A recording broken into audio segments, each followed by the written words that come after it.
Well, thanks to RGC Pakistan for this invitation. I should just start because many of us who have come from Bangladesh have talked about association with the city. In my case, my grandfather taught in Lahore for many years before partition, and I was the first member of my family to visit this college. So it was a significant positive externality of this conference, actually. All right, this paper is a joint paper with Rajesh Raj, who's in an institution in southern India, and what we're going to try and sort of first talk a little bit about is why exactly we were interested in this question. And the question we're interested in is actually very clearly aligned to the kind of papers we already recently heard from Eric and Chris earlier.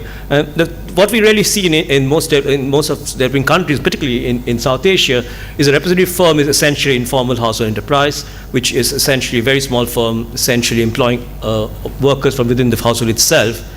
And we also know that this firm tend to be the least productive among all firms in the manufacturing sector, and the individuals that own, manage, and work in these firms also comprise a large proportion of the urban working poor in these countries. And so in a sense, what is really important here is to think through questions around urban poverty, and not just urban, but rural poverty, because many of these enterprises are also in rural sectors, is that we really need to think about how they can actually move up in terms of size and productivity and provide a route out of poverty for many of the workers, both in these firms and those they're going to employ as they grow larger. So that's really the basic motivation of understanding this question. Now, if you look at India, we know that microenterprises are source of employment in developing countries. India is actually right up there, right here, in terms of proportion of workers employed in microenterprises. 60% in manufacturing and about 80% in services. So a very large proportion. In fact, only two other countries that are dominant in this distribution are Ethiopia and Egypt, in the set of the countries that we have from the World Development Report 2013 on jobs. And in fact, also we know that not just the fact that we have very, very small enterprises in India, but many of them don't grow very large. In fact, most of them die out in a couple of years. So if we look at this particular graph, again from the WDR, we find that firms which actually are very small don't tend to grow very much or die out. And even when they do stay around for some time, they don't seem to be growing very much either. We can look at the distribution seems to turn negative for firms which are older in age. So that's kind of a bit of a puzzle. And really the question we want to try and understand in this paper is exactly what's going on, particularly within the informal sector. Now, if you look at the literature on question of transition, much of the literature has been on informal to formal transition. That's an important question, and there's no doubt that one should be interested in that kind of question, but that's not the focus of this paper. Our interest is really in understanding transition of firms, movement of firms within the informal sector, particularly from pure household enterprises to large enterprises which employ non-family workers and family workers. And we really want to focus on the role of credit constraints in understanding this transition. We know that finance constraints are important as source of in terms of preventing firm growth and constraining investment, and we know that's true for small firms. This is across the board for both developed and developing countries. But we expect that finance constraints will be particularly important for the informal sector, and that's obvious, really. Information problems are likely to be more important, more present for informal firms, which do not have credit histories at all, and not have adequate collateral to offer to lenders, especially banks and corporate societies. So if you have to think about finance constraints, certainly they should bite much more for the informal sector, and we're trying to see if that's true or not in the Indian case. So what we really want to do is think about three kinds of firms. The first kind of firm are the ones which we call pure household enterprises, very small household enterprises, mean size around 2, median size around 2, to slightly large enterprises which are mixing both family and non-family labors, we call them mixed household enterprises, to large enterprises which are essentially employing non-family labor. They may be, of course, owner is there, but they may not be anybody else in the family in that firm, which you call non-household enterprises. All these three categories of firms in the informal sector, just to again be careful of what we mean by informal sector, we use it as a standard definition as we use in India. These are firms which are not registered under the Indian Factories Act of 1948. The Factories Act in India regulates conditions of work, minimum safety, health standards, also hours of work, maternity leave, holiday provisions. These firms are not under the Factories Act and do not really have to meet those kind of conditions of work. So that's essentially what we mean in informal sector.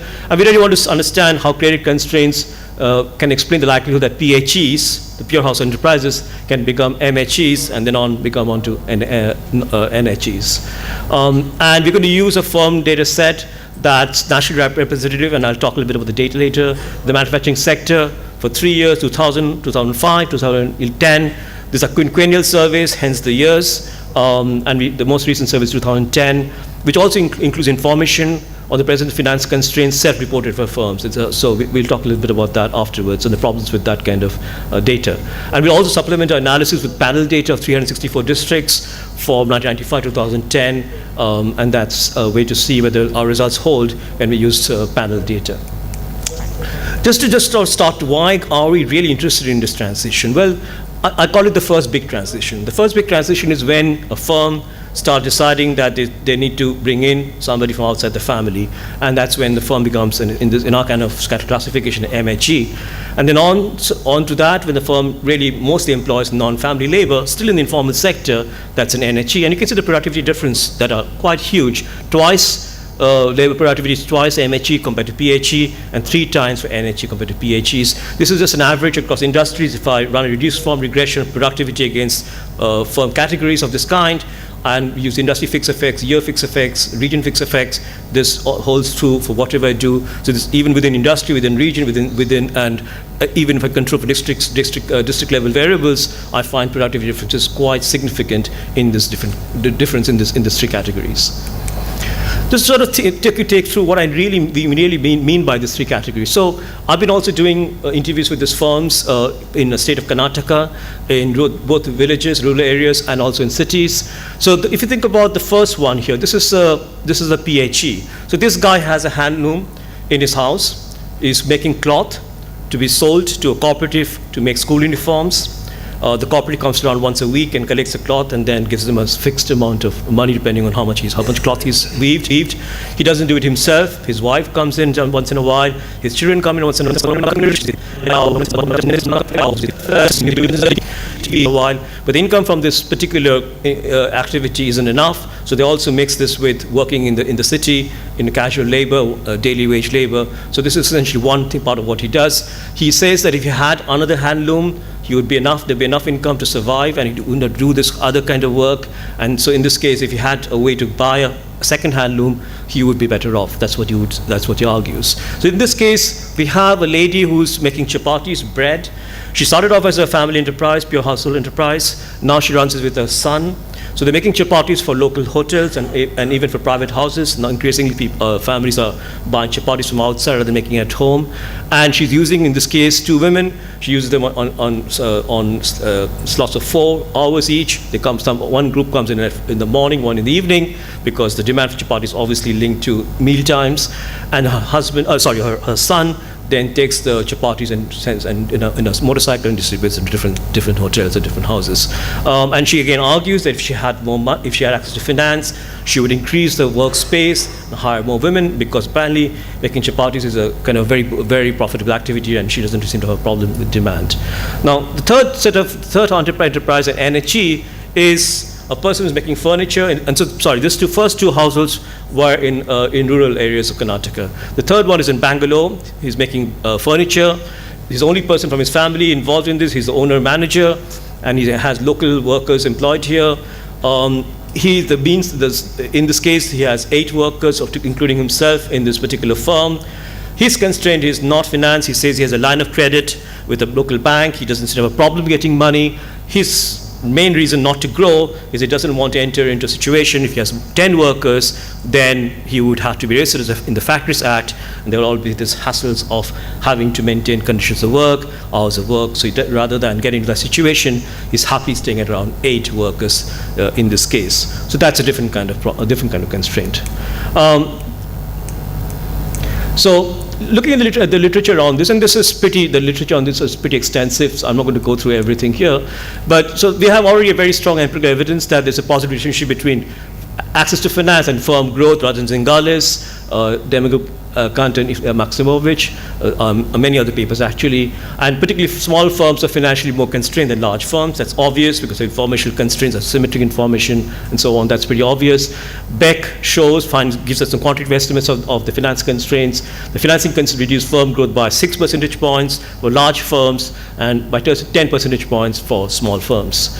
Banerjee Duflo in this paper that looks at India uses data on 253 Indian SMEs before and after they become eligible for a directed subsidized lending program, and find that additional credit results in proportional increase in sales, impacting on growth. So that's the kind of evidence we have for India. All these papers primarily look at the formal sector, and that's in that sense our work differs from these papers that are here. I also just want to give a little bit of background before we get to the economic analysis. And it's important to understand this because there have been many changes that have happened in financial policies in India. So we know that in 1969, 14 commercial banks were nationalized. A few years later, 6 more. And as banks nationalized, there was social control of banking, prior to settle lending requirements, which meant that banks had to lend 40% of their total credit to small firms, agriculturists, and so on. And then from 1977 to 1991, there was a strictly enforced branch licensing policy, which meant that the Reserve Bank restricted banks from opening branches in urban areas and metropolitan areas. Instead, they had to open branches in semi-urban rural areas which are under bank districts before nationalization. 1991, financial liberalization occurs. There is a relaxation of branch licensing policy of the Reserve Bank. Banks are now allowed to close down loss-making rural and semi-urban branches, and as well as open branches in regions where there are already a large presence of bank branches. So that change happens. Robin Burgess and Rohini Pandey show that from 1970 to 1990, there's a rapid expansion of branches because of this policy in financially underdeveloped states, leading to fall in rural poverty. But that there was a reversal in this dispersion of commercial banks since 1990, especially in rural areas. So that change happens in 1990. Of course, our data is much later than that. But prior to settled lending requirements are still in place and to a great extent adhered to. Right. So the economic trend analysis is relatively straightforward. What we do is we use ordered profit models where we have obviously categories PHU equal to 1, MH equal to 2, and NH equal to 3. The key explanatory variable is access to finance. We use a direct measure of the firm's finance constraint. The firm reports whether the firm has faced a constraint on its borrowing the last year, self-reported. And that's obviously dummy variable 1 if it faces a constraint, 0 if it doesn't. We have a load of firm-specific controls from the surveys. When the firm is located in rural and urban areas, when the firm is registered under any act authority, this is not registered under the Factories Act. Even if you're an informal firm, you still register under lots of different acts for paying taxes and so on. Whether the firm is receiving assistance from the government towards training and marketing, with the firm expanding last 3 years, self-reported again as a measure of control of demand. With the firm has access to electricity, actually most of the firms in this informal sector data set doesn't have access to electricity. But the firm is working on the contract for another firm, which allows specialized access to inputs and maybe access to finance. And whether the firm enters any account, bookkeeping, we don't have a direct measure of ability in the data set of the entrepreneur's ability. So this is a proxy for imperfect proxy for ability by using whether the firm is maintaining bookkeeping or not. Lots of district level controls derived from the census of India 2001. So level of urbanization in district is measured the share of urban population total population to capture market size. To capture the supply of human capital, the amount of individuals educated primary, secondary level, again the district level, and then of course to capture the fact that we have clear problems of social backwardness where they are not people for households from SC and ST backgrounds don't have access to credit often through very clear so that we captured that by looking at SC ST population, total population, and the data set is actually quite rich in the sense, not as much in richness in terms of the fact we don't have a panel in this data, it's a repeated cross sections, but rich in the way it covers pretty much every major state in India. This organized manufacturing serves on unorganized manufacturing done with the National Sample Survey Organization. For those of you who know the NSSO, they do also the household expenditure surveys and the employment surveys, which you use for poverty and employment estimates in India. So we have 3 years data, unit level data for 3 years. We have about 295,000 firms across 22 industries, 364 districts, 15 major states. We don't include the minor states. but that pretty much just contains 90% of all the firms in the data set. And also to supplement that, we have district level data for this 4 years, and also, as I showed you, a lot of district level controls from the 2001 census. We didn't get access to 2011 census, so clearly that's something we will need to do in further work, because that's still not available on the public domain, but that's something we'll have to do. And also we have got a lot of district level finance variables for the Reserve Bank of India's basic statistical returns, and I'll show you exactly what we do with that later on. The thing to keep in mind, you might think, well, informal firms, especially household enterprises, do they really use banks? Well, actually they do. So if you look at this, so the yellow thing is commercial bank access to financing from commercial bank. Even the household enterprises, smallest ones, 60% of their financing from outside is coming from commercial banks and government institutions. That's quite staggering. Of course, PHEs, the smallest ones, do access or informal finance. It's money lenders. So 25% of their external funds come from money lenders. The remaining amount comes from friends and family, business partners. But as you can see, it's not a very large proportion. So as we move along, we can see, of course, access to bank financing increases as a firm becomes a non-household enterprise. And of course, informal finance becomes less important. But the point here really that's worth making is, even for the smallest ones, a lot of reliance on commercial bank or bank loans. So endogeneity concerns, clearly there are quite a few. There's reverse causality working on both ways. NHEs need external finance to purchase machines and hire workers. But at the same time, larger firms are more likely to receive loans. So we have to think about how do we handle this. We don't have quasi-experimental data. And clearly, it's quite a challenge to think of suitable, plausible instruments. We try and think of variables that capture supply side of financial intermediation. What we did here is we talked to quite a few bank officers and bank managers and asked them what would be the kind of thing that you might think about you relocating to a particular district or placing a branch in a particular district that's not linked to demand side issues. And what we used here is whether the district has a national highway or a broad gauge line passing through it, a major transportation link, or whether there are enough colleges or institutional higher education in that district. Two things that came up quite a bit when we talked to this bank managers, bank officers as our instruments. So when we use IV instrumental variables of this kind, instruments pass standard tests. First stage results show significant negative effects of the presence of major transportation links and colleges on likelihood of finance constraints. And we find a large and negative effect of finance constraints of the transition from PHE, MHE, and NHE. Actually, the magnitude increased quite a bit. We get almost 5 times the magnitude that we got in the earlier estimates when we control for endogeneity. And that's encouraging. We also do further robustness tests. We know there are problems with self-reported data and finance constraints. So we use different measures of finance constraints. We use districts in user analysis, and we use panel data. We measure financial development as essentially bank density, bank presence in districts, and use that on the right-hand side. And we find, again, the results hold true quite clearly, even when we control for endogeneity, but there are also issues here with endogeneity that doesn't really change the results. We do split samples. We break up the sample that we have by quartiles, capital intensity, and as you might expect, the firms which are in more capital-intensive industries seem to have much more stronger, but the finance concern bite much more stronger in those industries. Again, that's quite a nice finding because it fits with our priors of how the finance concern should really work. So just to kind of end with the policy implications. The first thing, I think, just to make the basic point, that large productivity gains are there in moving family to non-family firms in the informal sector. And we need to understand better how this transition works. I would argue that in the Indian case, a lot of thought and a lot of debate has happened, a very polarized debate has happened about the informal to formal transition. That's an interesting question, of course, and there are questions around labor laws and so on that comes into play into that question. But I think also we need to worry a little bit more than we have about this other transition, the first big transition, as I called it, which is the transition from family to non-family within the informal sector. And of course, the main finding really is that strong evidence of finance constraints play an important role in firm transition from PHs to MHs and then to NHEs.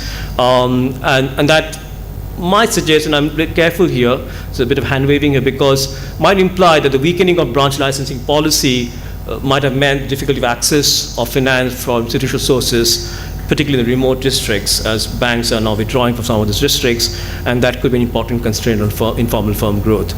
If you kind of go along with this story, and as I said, this is still suggestive rather than actually conclusive. One could argue there are ways to think about this. Obviously, we can't roll back the prompt delicensing policy. That's not feasible, not desirable. So we can't really go back to a pre-1990 set of policies, but there are ways to think about this, fixing the problem in terms of understanding that there are other intermediaries that come into play, cooperative regional rural banks, and there are ways to provide incentives for them to lend to the smaller firms in the informal sector, as well as perhaps even greater emphasis on microfinance initiatives, which really haven't so far targeted manufacturing enterprises and mostly gone to self-help groups and households, really. So that's something one could think about. Right. Thanks. Thank you.